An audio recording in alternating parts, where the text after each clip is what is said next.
Now, Washington Mornings on the Mall. 105.9 FM. And AM 630. WMAL. 6:37 on WMAL, where Washington comes to talk. Brian Neiman, Brian Wilson with you. So we've been talking quite a bit about what happened in Benghazi, and we still don't have the answers of what happened, certainly afterwards.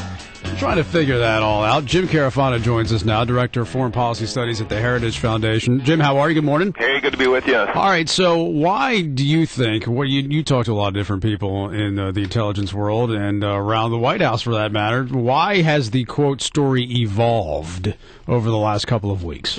Well, if you just look at how this story opened up, it really seemed that when the news broke on Thursday, it was all about the other candidate. And it really seemed that the administration was just happy to keep it that way through the weekend. And as you guys know, whatever the story is on Thursday, that's the story through the weekend. So it just seemed everything the administration did was, look, let's just get the story to Monday.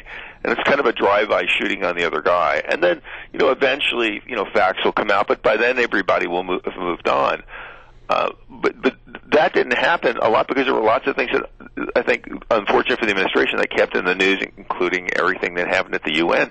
And then if you look at the ODNI memo that got dropped last Friday, it just seemed like a repeat of the same thing. Let's drop this ODNI thing on Friday, and then that'll just placate everybody through the weekend. But if you read the memo from the Office of the Director of National Intelligence that tried to explain this whole thing away, there's actually no precise timeline in that memo, so it really just looks like something to try to divert people. It really doesn't answer any questions. James, on that particular issue, you're talking about the Office of the Director of National Intelligence, Mr. James Clapper. The Friday statement where he said, look, initially we thought it might have been caused by the protest, but over time we sort of perfected our intelligence. I have received, and I talked about it earlier in the show, some background information that suggests that the intelligence community is furious about what Clapper said. That they feel like they had it on the spot on the money very early on in the process. Well, again, even if the memo was precisely correct, we weren't sure, but it just raises all the kind of question. What do you mean you weren't sure? What do you mean initial intelligence? What kind of initial intelligence did you have? Were you guys just watching CNN? But the notion is and everybody focuses on Ambassador Rice running out and saying, it wasn't premeditated, which happened, 48 hours after the event. So the memo doesn't say, well, we weren't sure, but then 10 hours later we were sure, 12 hours later we were sure. Who did we brief? Look, when Rice went out, either A, she lied, B, they intentionally kept her in the dark so she could spin a message that was favorable to the administration, or 3, they didn't know how to communicate across senior officials. All of those are problems. Each and every one of them. No matter which it is, they're all bad. And remember, the Office of the Director of National Intelligence was created after 9/11 legislation by Congress because people felt that among the intelligence community, and this is the 13 departments and agencies that gather intelligence in the United States, that they weren't sufficiently sharing information, and we could not in real time get the most important information to the most senior officials in government so they could make intelligent decisions. And so now they're telling us that X number of years after we've done this, we screwed up again.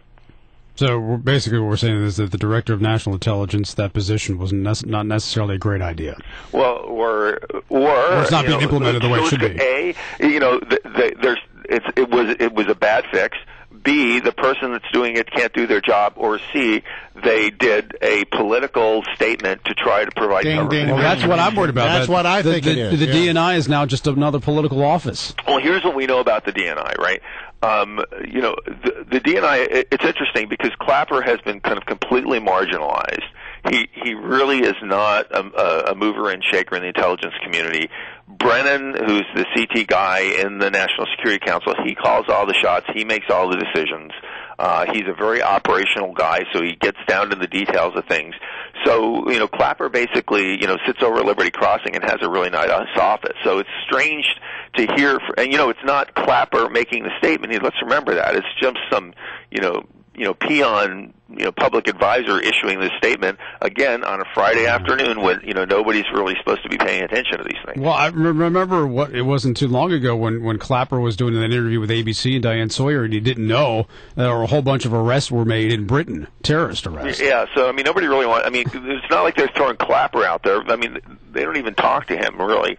So this administration has really kind of totally misused but that's an operational question about how they've actually run this. So they've really ignored the intent of the law and what that office was supposed to do, and they really haven't used that appropriately.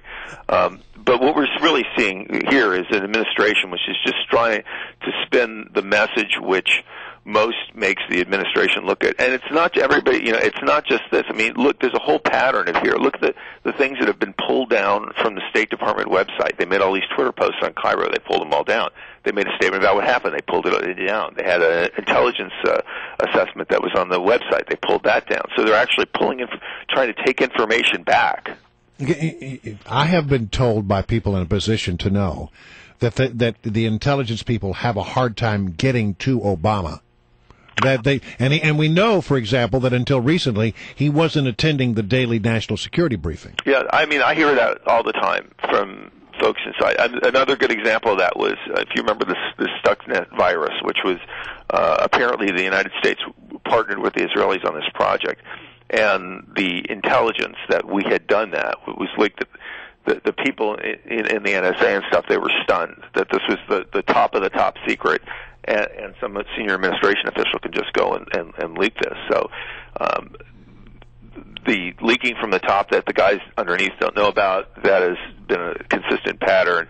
The not wanting to hear intelligence and news that doesn't fit with their preconceived notions. These aren't partisan comments. Look, I work at a nonpartisan foundation. I have to work with whoever wins. The terrorists don't care if the left wing or the right wing control the West Wing. This is stuff you just hear, and you guys have been in Washington forever. Right.